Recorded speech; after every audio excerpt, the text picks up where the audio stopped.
Padre, del Hijo y del Espíritu Santo. Amén. Y cuando se acercaron a Jerusalén y vinieron a Betfagé, al monte de los olivos, Jesús envió 2 discípulos diciendo: id a la aldea que está enfrente de vosotros, y luego hallaréis una asna atada y un pollino con ella, desatadle y traédmelos. Y si alguien os dijere algo, decid: el Señor los necesita, y luego los enviará. Todo esto aconteció para que se cumpliese lo dicho por el profeta, cuando dijo: decid a la hija de Sión: he aquí tu rey viene a ti, manso y sentado sobre un asna, sobre un pollino, hijo de animal de carga. Y los discípulos fueron e hicieron como Jesús les mandó, y trajeron el asna y el pollino, y pusieron sobre ellos sus mantos, y él se sentó encima, y la multitud, que era muy numerosa, tendía sus mantos en el camino, y otros cortaban ramas de los árboles y tendían en el camino. Y la gente que iba delante y la que iba detrás aclamaba diciendo: Hosana al Hijo de David. Vamos a repetir todos: Hosana al Hijo de David. Bendito el que viene en el nombre del Señor. Hosana en las alturas. Y cuando entró en Jerusalén, toda la ciudad se conmovió diciendo: ¿quién es este? Y la gente decía: este es Jesús, el profeta de Nazaret de Galilea. Y la gente decía: ¿quién es este? Y la gente decía: este es Jesús, el profeta de Nazaret de Galilea. Gloria a Dios. Pueden sentarse, mis amados hermanos.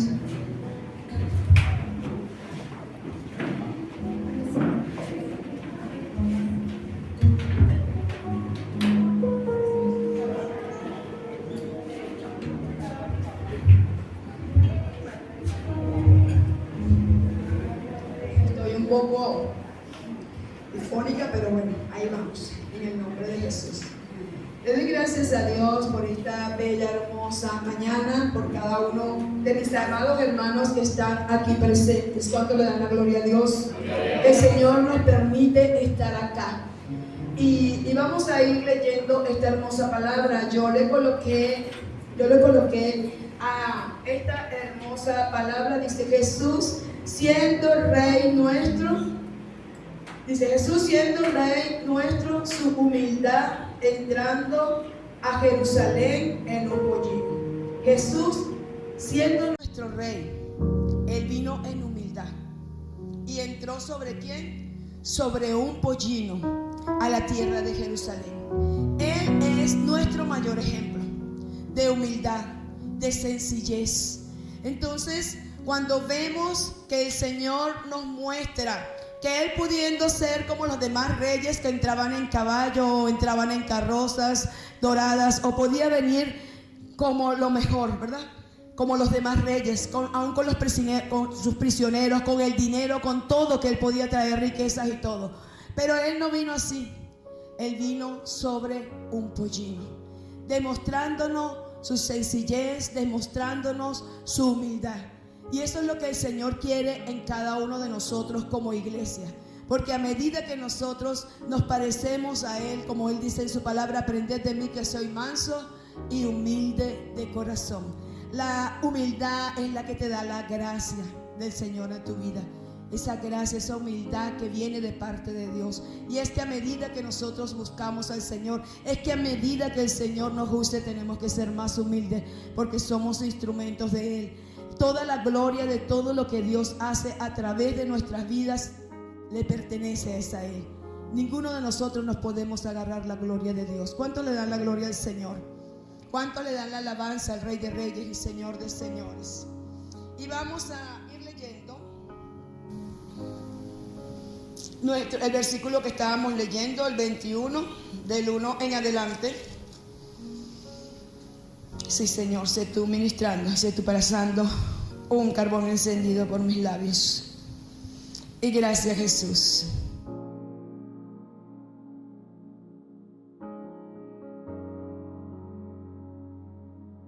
Yo saqué la cita aquí. Jesús había cumplido 3 años de su ministerio en la tierra. Y ahora Él comienza la última semana previa a su muerte por crucifixión. Antes de esto, Jesús siempre entraba a Jerusalén modestamente, sin obstruir. Ahora Él entra en la ciudad proclamándose rey abiertamente. Él sabía que si Él lo hubiera hecho antes, estos judíos y fariseos que estaban detrás de Él no le hubieran permitido terminar su ministerio. Y por eso Él lo hacía modestamente. Y Él iba a un sitio y a otro. Pero como Él ya sabía que ya se había cumplido el tiempo de Él estar aquí en esta tierra, Él fue y entró. Y entró humildemente allí. Pero toda la gente lo reconoció porque se hablaba en todas las ciudades de ese Jesús. Igualmente, hacía poco había hecho lo de la resurrección de Lázaro. Y era un profeta para toda la gente, muy conocido. Y ellos sabían que necesitaban un rey, que necesitaban un Mesías.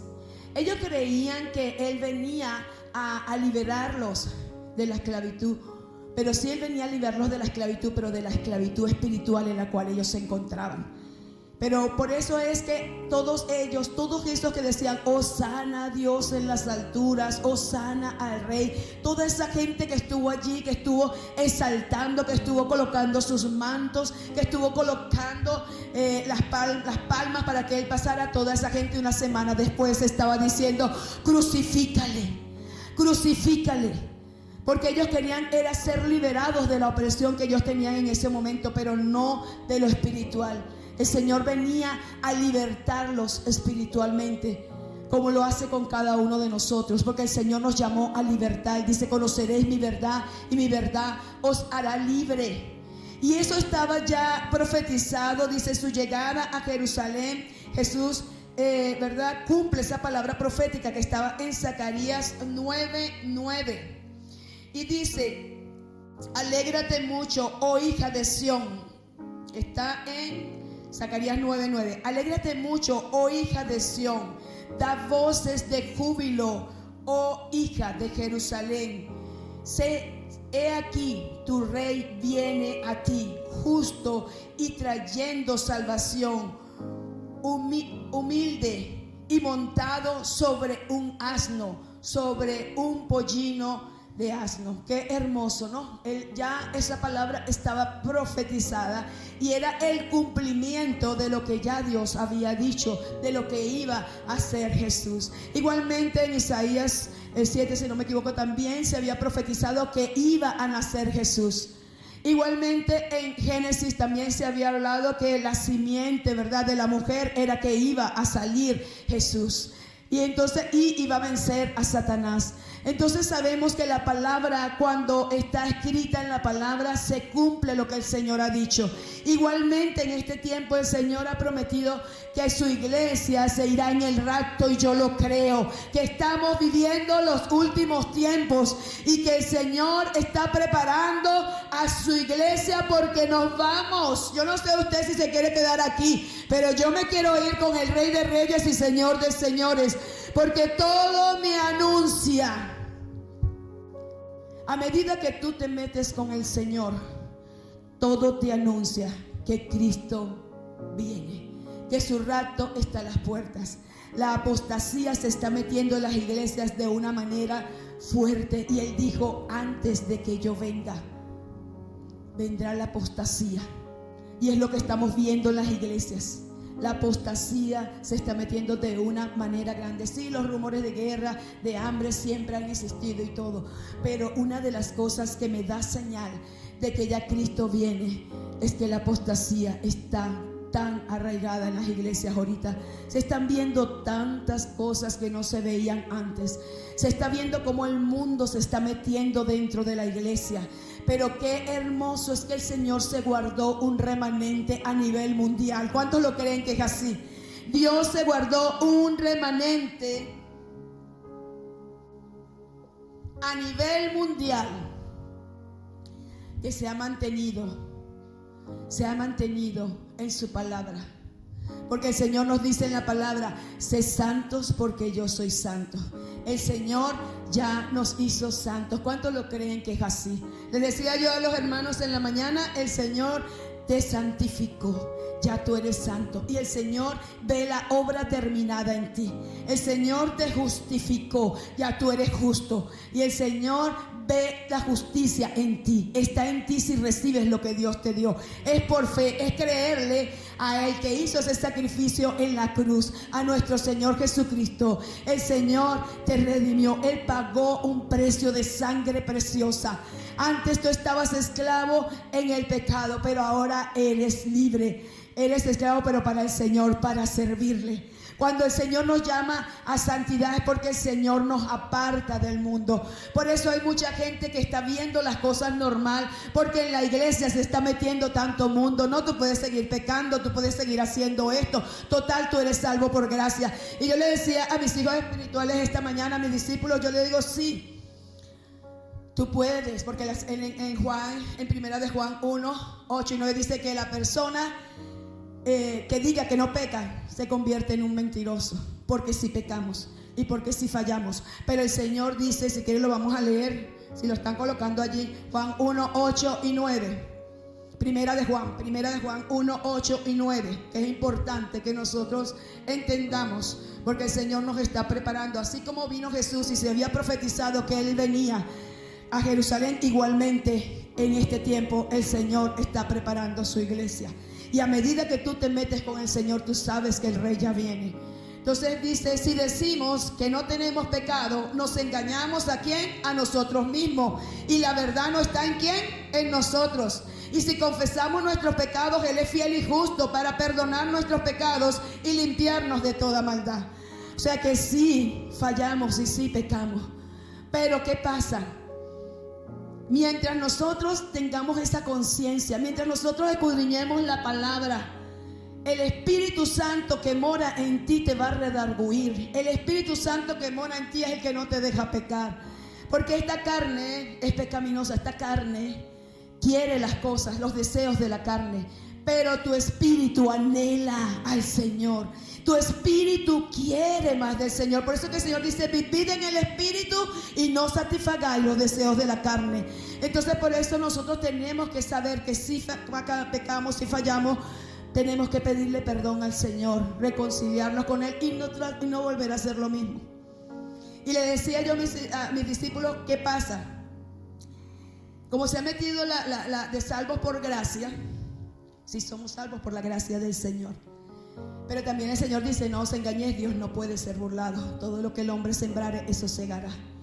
Entonces, si yo estoy en un adulterio y en ese momento me da un infarto, ¿usted cree que usted se va a ir? Si el Señor me dice que los adúlteros no entrarán al reino de Dios. Si yo estoy robando en ese momento y en ese momento me muero, ¿usted se va a ir? Entonces nosotros tenemos que cuidar la salvación con temor y con temblor, porque el Señor está escrito. Es muy diferente cuando yo tengo un proceso en mi vida, que tengo alguna debilidad, que estoy luchando con eso constantemente y estoy luchando con esa circunstancia que me cuesta, pero que Dios sabe que a ti te cuesta y que estás orando y que estás clamando y que estás buscando del Señor y que estás pidiendo ayuda, y porque el Señor sabe que tú tienes ese proceso allí, porque tu carne es débil y porque tienes ese proceso. Es muy diferente porque la gente está buscando del Señor y pidiéndole al Señor que trate con su vida. Y el Señor te va a ayudar allí porque Él sabe que tú no quieres fallar. Él no te va a dejar que tu vida se pierda, porque sabe que es una lucha tuya que te cuesta. Y Él te va a guardar de que partas. Pero la gente que se burla de Dios, la gente que quiere seguir pecando y diciendo: Dios me va a salvar, y yo lo he escuchado y me lo han dicho: no, es que yo totalmente, si el Señor si yo peco, me arrepiento. Dios no es juego, hermanos. Dios no es juego. Dios no es juego, y a medida que tú conoces la palabra, tú te vas dando cuenta de ese Dios que tú tienes. Por eso hay que conocer a Dios. No hay otra manera de poder vivir el evangelio a menos que tú no tengas una intimidad con el Señor diaria, a menos que tú no medites en su palabra. No solamente la leas, sino medita, porque el Señor dice: medita en mi palabra de día y de noche, y no se aparte de tu boca este libro de la ley, porque entonces haré prosperar tu vida y todo te saldrá bien. Y eso es lo que el Señor nos dice a cada uno de nosotros cada día. El rey ya viene, el rapto ya viene. Y así no viniera el rapto, yo igualmente tengo que estar preparada, porque yo no puedo vivir un evangelio de religión. Yo tengo que vivir un evangelio donde yo realmente tenga una comunión con papá, donde yo haga las cosas por amor y por pasión a ese Cristo que murió en la cruz y derramó su sangre para que yo tuviera vida y vida en abundancia. No puedo vivir religión, tengo que vivir vida. Y la vida se vive, y yo vengo a la iglesia y hago las cosas de Dios con gozo cuando hay una intimidad con papá, porque Él es el que aviva en mí ese fuego, ese deseo de hacer las cosas para el Señor. Las hago porque Cristo vive en mí. Por eso el apóstol Pablo decía: ya no vivo yo, mas Cristo vive en mí. Cuando Él vive en nosotros, no hacemos las cosas porque la gente nos los imponga, o porque la pastora, o porque el pastor me diga tienes que hacer las cosas. No, yo la hago porque Él a mí me amó primero, porque Él lo entregó todo por mí. No puedo decir soy cristiana evangélico que cumplo la palabra, si yo quiero cumplir mi voluntad siempre, si yo quiero hacer lo que yo quiera. No es lo que yo quiera, es lo que Dios quiere, porque Él pagó ese precio por nosotros. Él nos compró con precio de sangre preciosa. Él ya nos compró, somos comprados por Él, le pertenecemos a Él, y es su voluntad en nosotros. No es nosotros hacer lo que nosotros queremos. ¿Cuánto le dan la gloria a Dios? Y es hermoso este tiempo que yo le digo gracias, Señor. Vive el evangelio. El apóstol Pablo que decía: sé vivir teniendo y no teniendo. ¿Sabes por qué? Porque Dios te lleva a medida que tú buscas del Señor, a medida que tú te acercas al Señor, a medida que vives el evangelio, Dios te va quitando las cosas de este mundo que te atraen. Ya las cosas del mundo para ti pasan a un segundo lugar, porque Él te llena tanto. Ya tú quieres escucharlos a Él. Por eso dice la palabra: mi fe viene por el oír, y el oír, y el oír, y el oír, y el oír su palabra.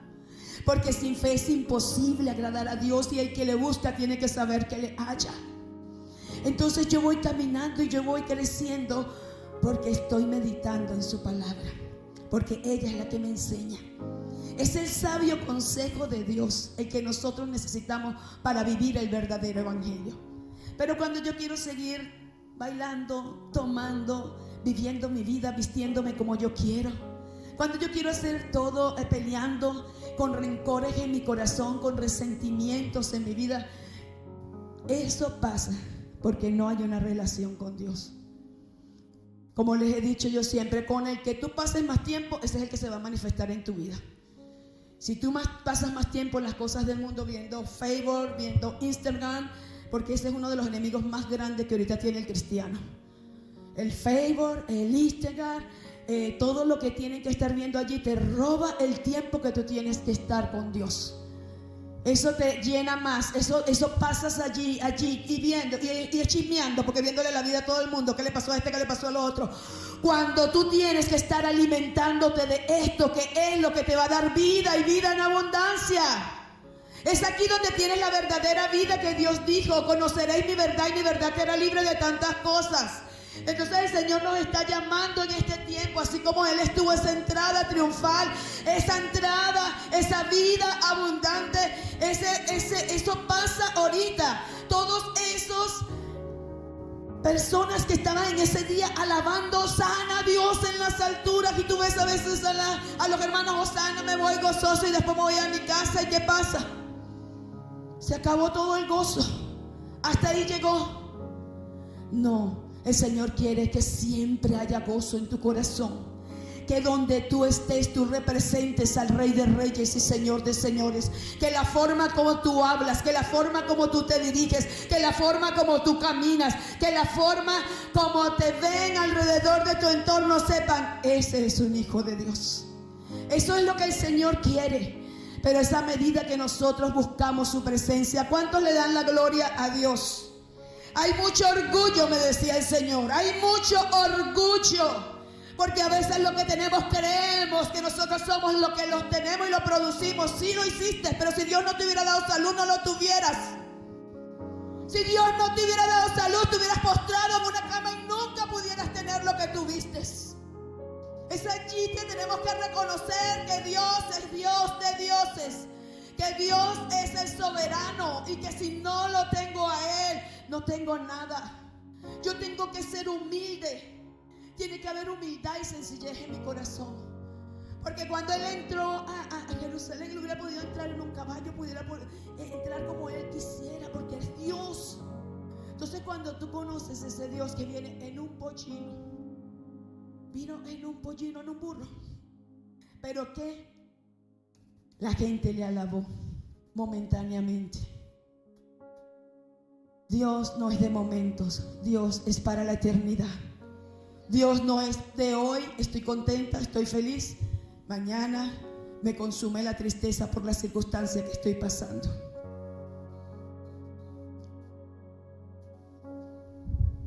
Y eso es un proceso de Dios en la vida de cada uno de nosotros.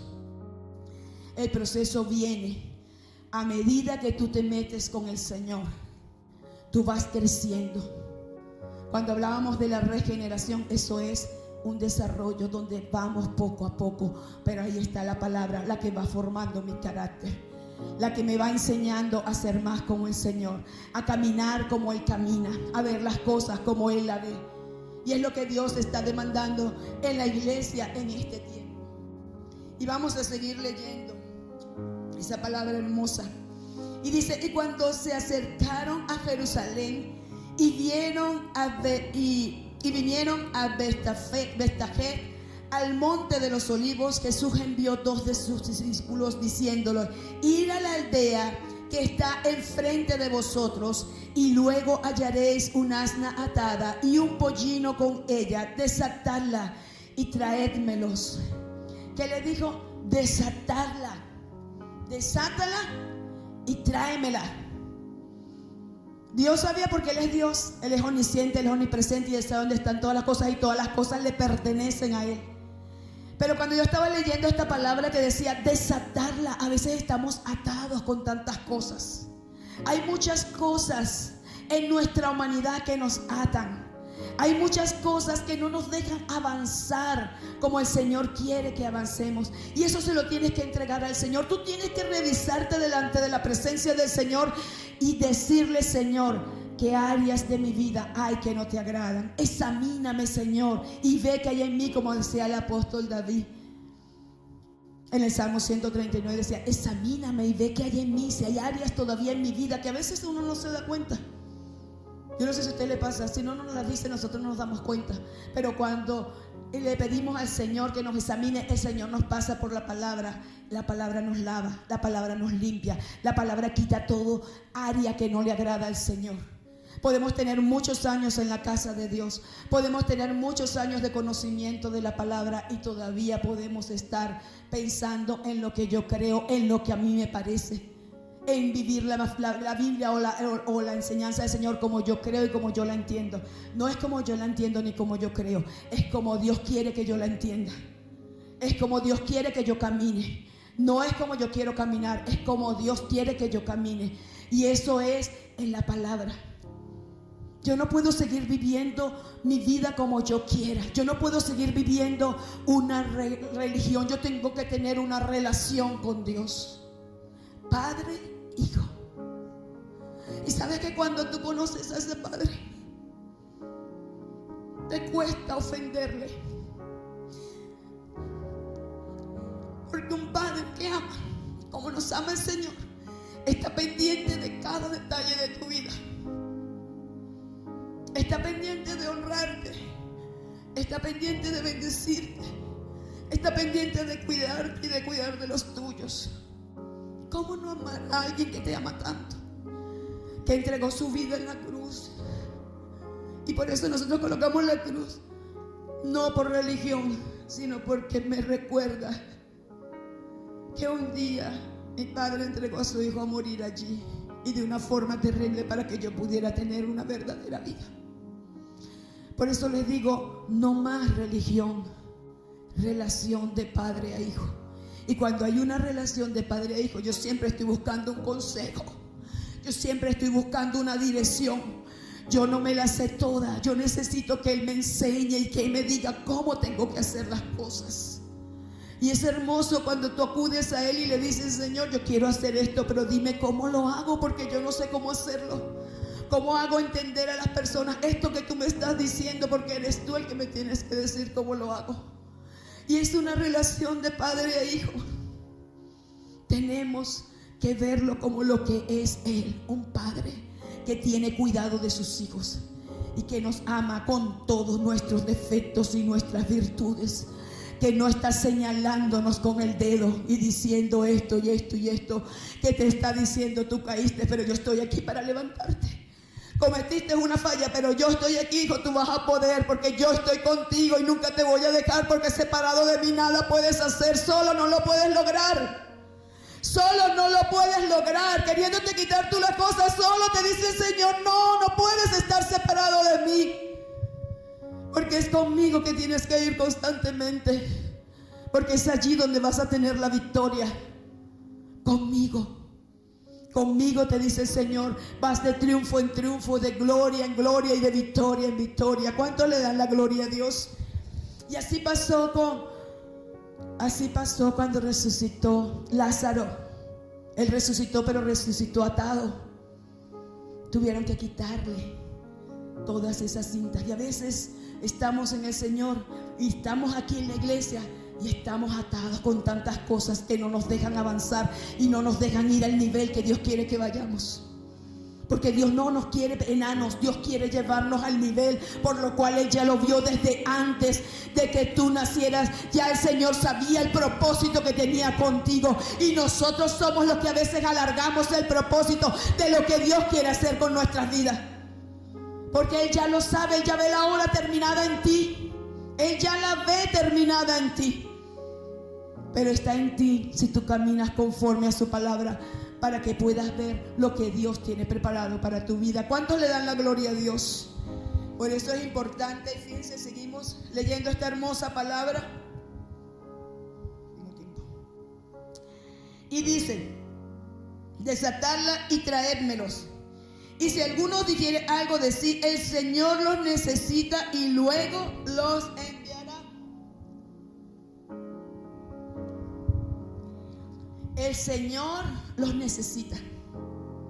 El Señor nos necesita a todos. Usted es importante para el Señor. No solamente los pastores somos importantes, usted es importante para el Señor. Dios tiene propósito divino con tu vida. Eres útil en el ministerio, eres útil en la casa de Dios. El Señor te necesita porque su obra es grande, pero necesita gente que de verdad quiera hacerlo para el Señor. Nosotros no somos los protagonistas, el único protagonista es Cristo. Él es el protagonista, Él es la cabeza de esta iglesia. A Él es al que tienen que ver, y a medida que nosotros caminamos mostrándolo a Él y que la gente lo vea a Él, Él se va a glorificar. Pero mucha gente a veces quiere el protagonismo y quiere que lo vean a uno. No, es Jesucristo. Y cuando tú enseñas a Jesucristo, la gente siempre se va a pegar a ese Cristo que tú demuestras. Porque es Cristo el que vive en ti. Como decía el apóstol Pablo: ya no vivo yo, mas Cristo vive en mí. Y eso es lo que Él quiere: ser el protagonista de tu vida, ser el padre que te guía, que te enseña, que te orienta. Porque nosotros como seres humanos tenemos egoísmo, tenemos envidias, tenemos celos ministeriales, cuántas cosas. Y el Señor te dice: gózate con los que se gozan. Gózate cuando Dios usa a uno de tus hijos, de tus hermanos. Gózate porque Dios a través de ese hermano. Es Dios a través de ese pastor. Entonces no estás viendo al hermano, a la pastora, estás viendo al que está dentro de ella y que está actuando, que se está dejando usar, que ese hermano, esa pastora, ese ministro se está dejando usar para que la gente lo vea a él. Eso es lo que Dios quiere. Eso es lo que Dios quiere hacer. Somos el pueblo de Dios. Somos un pueblo especial. Y anunciaremos su nombre por toda tierra y por toda nación. Véase como Dios lo ve. Un pueblo especial. Unas personas que tienen mucho valor para el Señor. Tanto que entregó su vida para que tú fueras salvo. Pero sabes, el Señor no le gusta la religión. El Señor le gusta que sus hijos vivan felices y gozosos, porque si lo tenemos a Él, lo tenemos todo. Las cosas materiales hoy las tenemos y mañana no las tenemos. Qué hermoso es cuando Dios nos desprende de lo material, porque cuando Dios nos va quitando ese apego a lo material, si lo tenemos, chévere, gracias Señor. Si no lo tenemos, porque lo tenemos a Él. Y como les decía, en este viaje que el Señor me dio, me honró de una manera que yo decía, gracias Señor. El Señor nunca se queda con nada. Dios honra a los que le honran. Recuérdalo, Dios honra a los que le honran. Yo no le voy a servir a Dios por lo que Él me da. Yo le voy a servir a Dios por lo que es Él, por lo que representa Él para mi vida. Deme o no me dé, es Él el motivo por lo cual vivo y por lo cual soy. Es por eso que tenemos que vivir para Él, no por lo que nos da, sino por lo que representa Él para nuestras vidas. ¿Cuántos le dan gloria a Dios? Están como muy calladitos. ¿Cuántos le dan la gloria al Rey de Reyes y Señor de Señores? El Señor te necesita y luego te enviará. Así como le decía, necesito a ese burrito, a esa asna, después yo los envío. El Señor te dice hoy, te necesito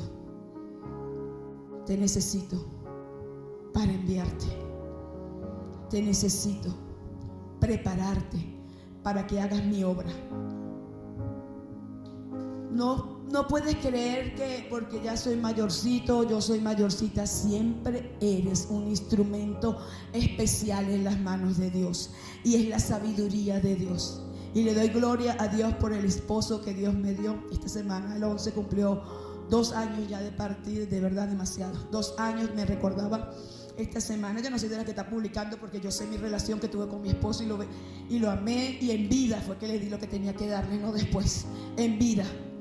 En vida es que tú tienes que demostrarle a la persona que tú amas, al padre que tú amas, a la familia que está a tu lado. Es en vida que tú tienes que demostrarle lo que tú lo amaste. Porque es en vida, ya después de muerto, ¿ya para qué? Pero cuando está vivo es donde tú tienes que demostrarle a ese ser querido que tú lo amas, a esa madre, a ese hermano, a ese primo, a ese tío, a ese hermano en Cristo. En vida, en vida. Mucha gente lo hace ya después que se muere. Ya es que se muere, ¿para qué? Entonces qué hermoso. Y me recordaba de él y me recordaba que Dios lo mantuvo sano hasta lo último. Dios lo mantuvo sano y él siempre estaba gozoso. Y él siempre tenía deseos de hacer la obra a pesar de sus casi 86 años que cumplió. Y los médicos decían, yo quiero llegar a su edad así, sano como usted está, con ese corazón de un muchacho de 20, le decía el médico, con esa atención como uno de 20. Yo quiero estar así. Es lo único que tenía, una hernia que me dijeron no se la toque. Pero su salud, yo nunca, y no sé si él lo tuvo, pero nunca vi a mi esposo quejándose por una enfermedad. Si él lo hacía escondidito, pero delante de mí nunca. 86 años con una salud como Dios le dio.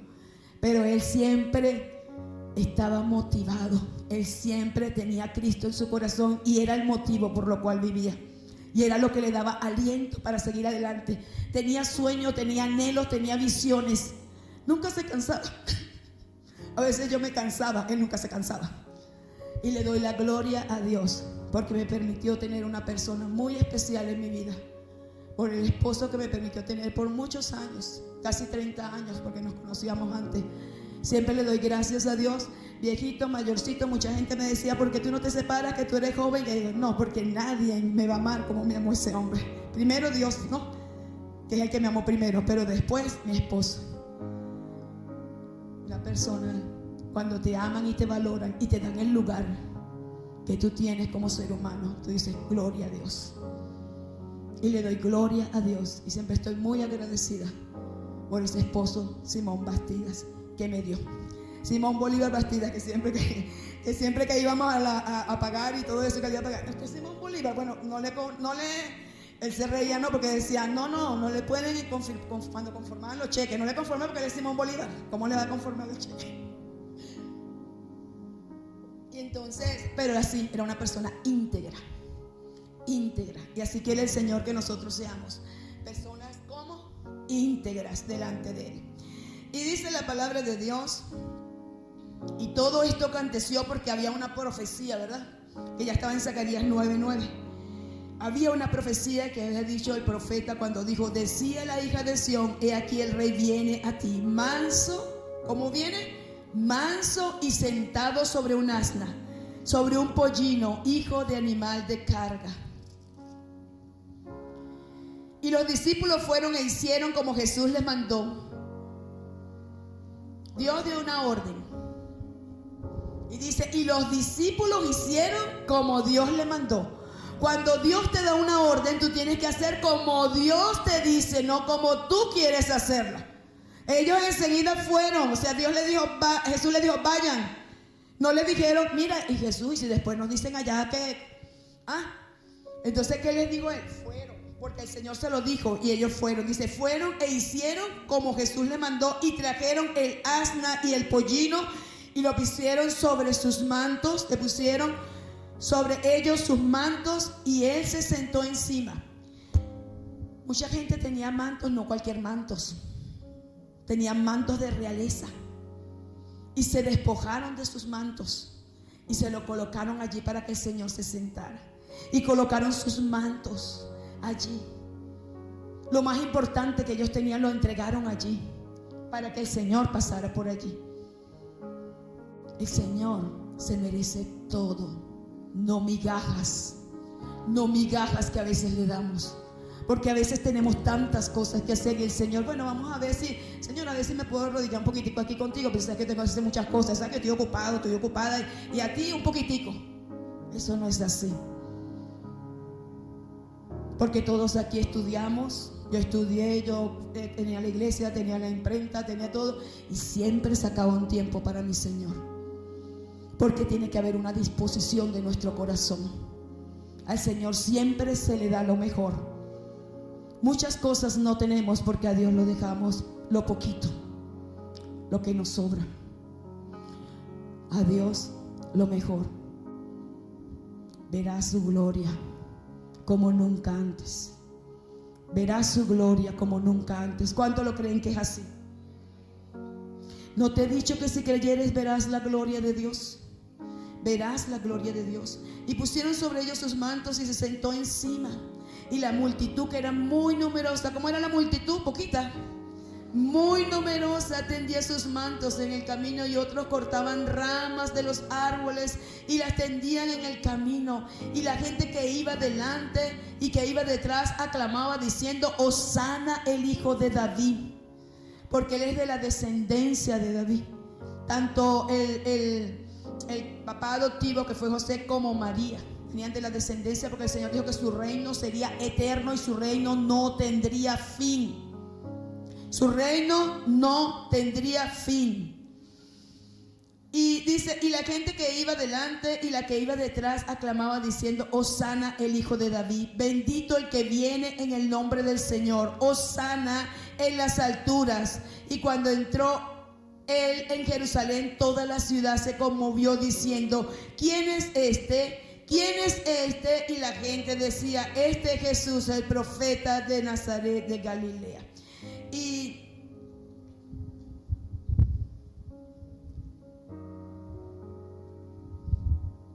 Y quiero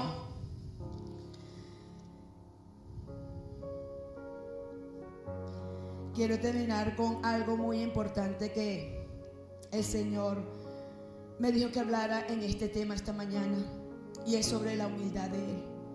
Nuestro Señor Jesucristo es nuestro mayor ejemplo. Él nació en un pesebre.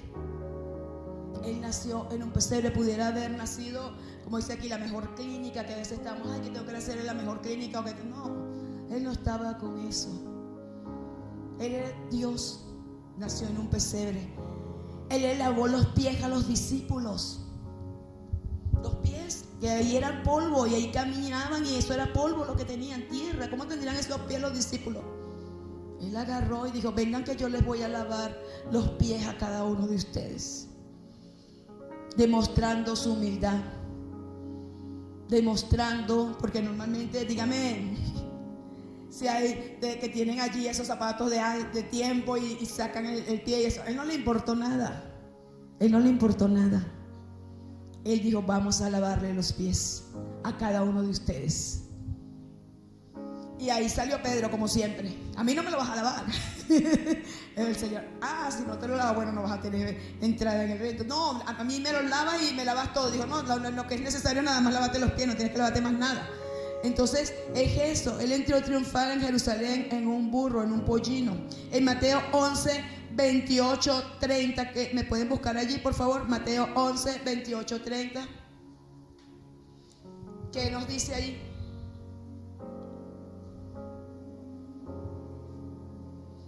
Venid a mí todos los que estén cargados y trabajados, y sigue, el que sigue. Llevad mi yugo sobre vosotros y aprended de mí, que soy manso y humilde de corazón. ¿Y qué más dice? Y hallaréis descanso para vuestras almas. Aprende de mí, porque mi yugo es fácil y ligera mi carga. Entonces dice: aprende de mí, que soy manso y humilde de corazón. Y cuando aprendes a Él y a ser manso y humilde de corazón, ¿qué te dice? Hallaréis. ¿Qué vas a hallar? Descanso. Porque eso es lo que hace el enemigo, nos tiene con una zozobra, con un agotamiento, por esa vida que llevamos. Pero en Él hallamos ¿qué? Descanso.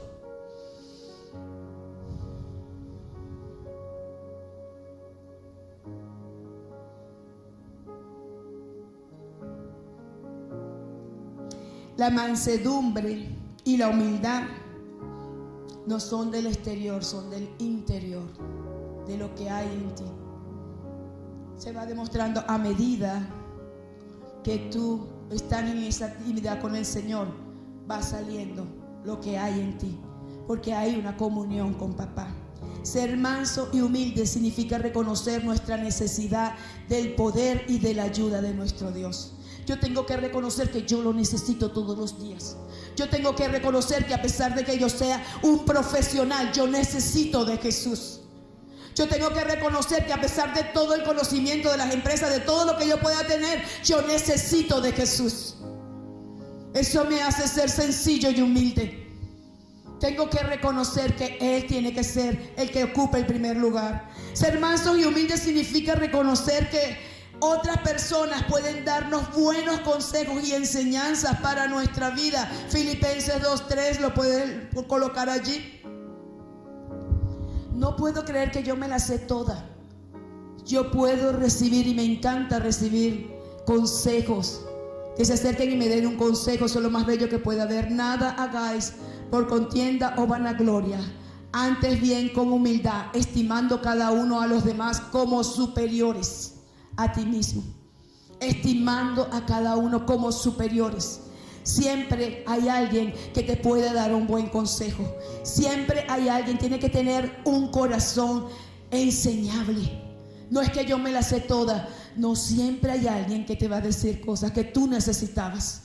Y eso es lo que dice aquí. Ser manso y humilde significa que personas pueden darme un consejo y que yo voy a estar presto para recibirlo. Fíjense Moisés, que a pesar que era un líder de millones de judíos, tuvo la humildad de aceptar el consejo de Jetro, porque Jetro lo vio que estaba muy agotado y él le dijo: no, de esa manera ¿dónde vas a parar?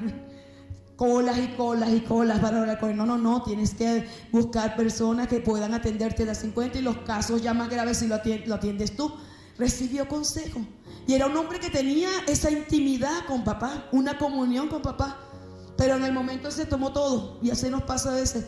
No, tienes personas que te pueden ayudar. Es aprender a ser humilde y a recibir de Dios. Eso después ustedes lo buscan. Está en Éxodo 18, 17 y 19 y 23 y 24.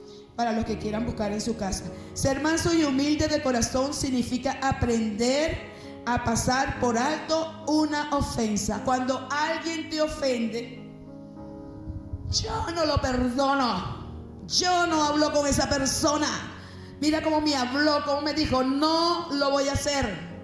¿Cómo estás siendo allí? Altivo. Altivo. Te dice Proverbios 19, 11, si no me equivoco, porfa, lo pueden buscar para ver qué dice ahí. Dice, la cordura del hombre detiene su furor y su honra es pasar por alto la ofensa. Vamos a repetirlos todos.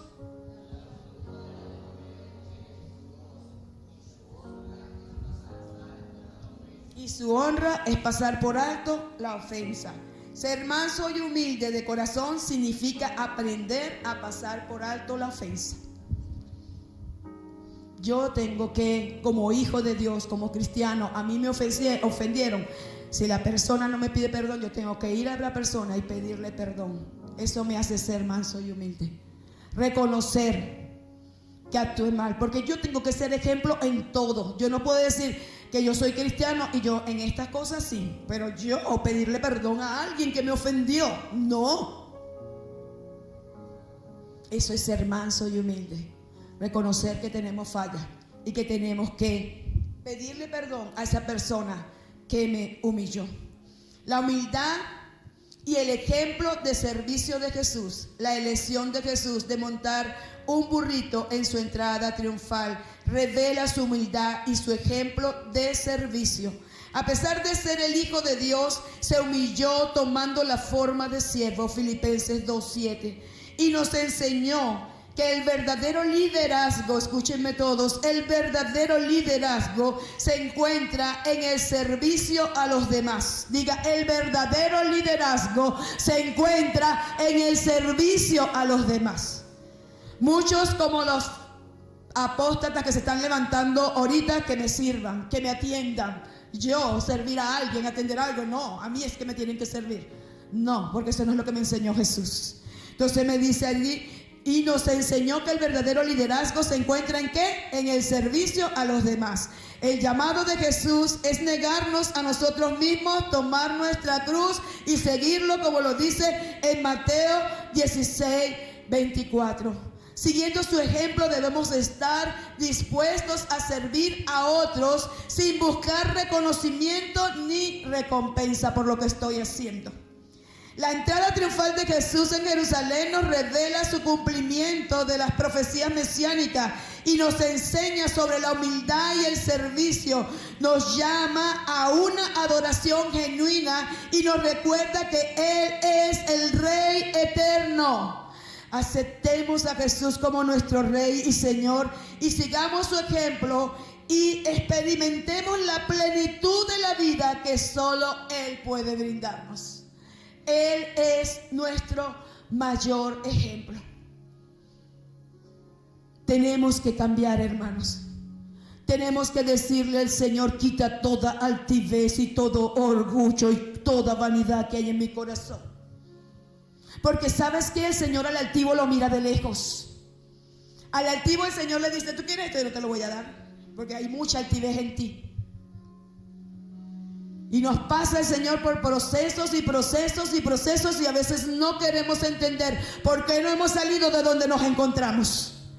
Es porque no queremos humillarnos y es porque queremos seguir con nuestra altivez. El Señor te dice hoy, aprende de mí que soy manso y humilde de corazón. Él me decía en la madrugada, es la humildad. Hija, es la humildad lo que quiero ver en mi iglesia. Porque allí es donde yo me voy a glorificar. En un pueblo humilde. No humilde de forma de vestir, en un pueblo humilde de corazón.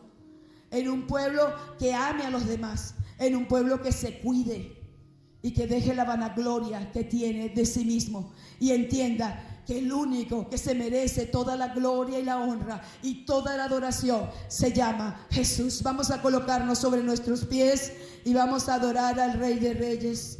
Vamos a exaltar, glorifícate. Vamos a exaltar a nuestro Señor Jesucristo. ¿Hay alguien?